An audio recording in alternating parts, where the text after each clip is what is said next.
এবার পারমাণবিক অস্ত্রাগার সমৃদ্ধ করছে চীন। বিশেষ করে স্থল, আকাশ ও সমুদ্র থেকে আঘাত হানতে সক্ষম এমন পারমাণবিক অস্ত্র তৈরির উদ্যোগ নিচ্ছে দেশটি। ট্রাম্প আগেই ঘোষণা দিয়েছেন তিনি থাকতে চীন কখনোই তাইওয়ান আক্রমণ করবে না। আর তার ঘোষণার পরই চীনের প্রেসিডেন্ট শি জিনপিং নির্দেশ দিয়েছেন তাইওয়ান দখলের জন্য সেনাবাহিনী প্রস্তুত করতে। চীনের এই পারমাণবিক অস্ত্রাগার সমৃদ্ধ করা এবং তাইওয়ান নিয়ে শি জিনপিং এর নির্দেশে বেশ খানিকটা শঙ্কায় রয়েছে যুক্তরাষ্ট্র, এমনটাই বলছে আন্তর্জাতিক গণমাধ্যম। মার্কিন সামরিক ও অস্ত্র নিয়ন্ত্রণ বিশেষজ্ঞদের দাবি, প্রচলিত সামরিক শক্তির পাশাপাশি চীন দ্রুত গতিতে তার পারমাণবিক বাহিনীর আকার ও সক্ষমতা বাড়াচ্ছে। এই প্রসঙ্গে রয়টার্সের এক প্রতিবেদনে বিস্তারিত তথ্য প্রকাশিত হয়েছে। প্রতিবেদনে বলা হয়, মার্কিন কৌশলগত কমান্ডের প্রধান জেনারেল অ্যান্থনি কটন চলতি বছরের মার্চে কংগ্রেসকে জানান, চীনের প্রেসিডেন্ট শি জিনপিং নির্দেশ দিয়েছেন যে 2007 সালের মধ্যে তাইওয়ান দখলের জন্য সেনাবাহিনী প্রস্তুত থাকবে। এজন্য চীন স্থল, আকাশ ও সমুদ্র থেকে আঘাত হানতে সক্ষম পারমাণবিক অস্ত্র তৈরির উদ্যোগ নিচ্ছে। যদিও চীন তাদের 2023 সালের জাতীয় প্রতিরক্ষা নীতিতে পুনর্ব্যক্ত করেছে যে তারা কোনো পরিস্থিতিতেই প্রথমে পারমাণবিক অস্ত্র ব্যবহার করবে না। প্রথমে ব্যবহার নয়, এই নীতির আওতায় চীন প্রতিশ্রুতি দিয়েছে যেসব দেশে পারমাণবিক অস্ত্র নেই তাদের বিরুদ্ধে এমন অস্ত্র ব্যবহার করবে না এবং এমনকি ব্যবহারের হুমকিও দেবে না।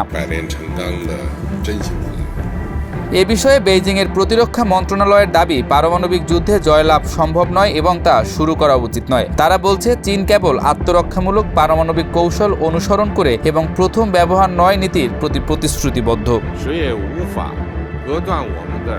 তবে যুক্তরাষ্ট্রের প্রতিরক্ষা দপ্তর পেন্টাগনের বার্ষিক প্রতিবেদনে ভিন্ন চিত্র পাওয়া গেছে। সেখানে উল্লেখ করা হয়, চীনের প্রকাশ্য অবস্থান সত্ত্বেও তাদের সামরিক কৌশলে এমন পরিস্থিতি রয়েছে যেখানে প্রচলিত সামরিক আক্রমণের প্রতিক্রিয়ায় তারা প্রথমে পারমাণবিক অস্ত্র ব্যবহার করতে পারে, বিশেষ করে যদি সেই আক্রমণ তাদের পারমাণবিক বাহিনী, কমান্ড বা নিয়ন্ত্রণ ব্যবস্থাকে হুমকির মুখে ফেলে অথবা পারমাণবিক হামলায় সমপর্যায়ের ক্ষতি করে।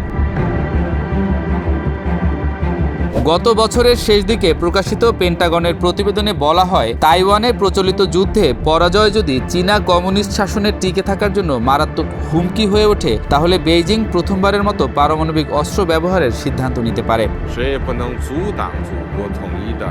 অন্যদিকে চীনের প্রতিরক্ষা মন্ত্রণালয় অভিযোগ করে বলেছে, পশ্চিমা দেশগুলো ইচ্ছাকৃতভাবে চীনা পারমাণবিক হুমকি নিয়ে প্রচারণা চালাচ্ছে, যা আন্তর্জাতিক সম্প্রদায়কে বিভ্রান্ত করা এবং চীনকে কলঙ্কিত করার একটি কৌশল।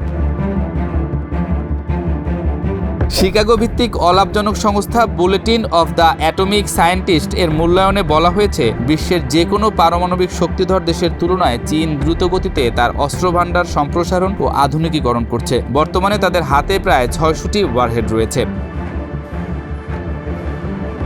সংস্থাটি আরও জানায়, চীন প্রায় 350টি নতুন ক্ষেপণাস্ত্র সাইলো নির্মাণ করছে এবং রোড মোবাইল লঞ্চারের জন্য একাধিক নতুন ঘাঁটি গড়ে তুলছে। পিপলস লিবারেশন আর্মির হাতে স্থলভিত্তিক ক্ষেপণাস্ত্রের জন্য মোট 712টি লঞ্চার রয়েছে। এর মধ্যে অন্তত 462টিতে এমন ক্ষেপণাস্ত্র বসানো সম্ভব যা যুক্তরাষ্ট্রের মূল ভূখণ্ড পর্যন্ত পৌঁছাতে সক্ষম।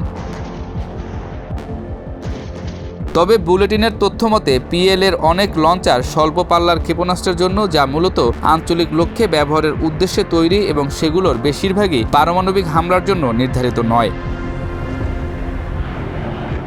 পেন্টাগনের পূর্বাভাস অনুযায়ী 2030 সালের মধ্যে চীনে কার্যকরী পারমাণবিক ওয়ারহেডের সংখ্যা 1000 ছাড়িয়ে যেতে পারে। তারা কম শক্তির নির্ভুল ক্ষেপণাস্ত্র থেকে শুরু করে একাধিক মেগাটন বিস্ফোরণক্ষম আন্তঃমহাদেশীয় ব্যালিস্টিক ক্ষেপণাস্ত্র পর্যন্ত বিস্তৃত সক্ষমতা অর্জনের লক্ষ্যে এগুচ্ছে।